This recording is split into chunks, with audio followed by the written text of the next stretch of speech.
Hello and welcome guys. This is question 21. Assume X, Y, Z, W and P are matrices of order 2 into N, 3 into K, 2 into P, N into 3 and P into K respectively. Choose the correct answer in exercise 20 and 22, 21 and 22.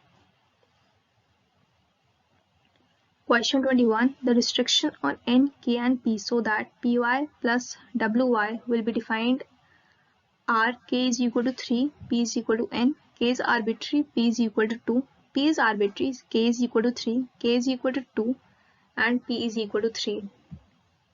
The answer is P and Y are of order P into K and 3 into K respectively. Therefore, Py will be defined only if K is equal to 3, that is order of Py is P into K. W and Y are of order N into 3 and 3 into K respectively. Therefore, Wi is defined because the number of columns of W is equal to the number of rows of Y, which is 3. That is, the order of Wi is N into K.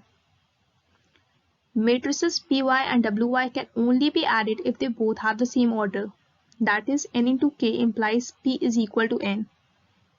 Thus, K is equal to 3, P is equal to N are restrictions on N, K and P so that Py plus Wi will be defined. Option A is correct. That was the solution. Bye. See you with the next question.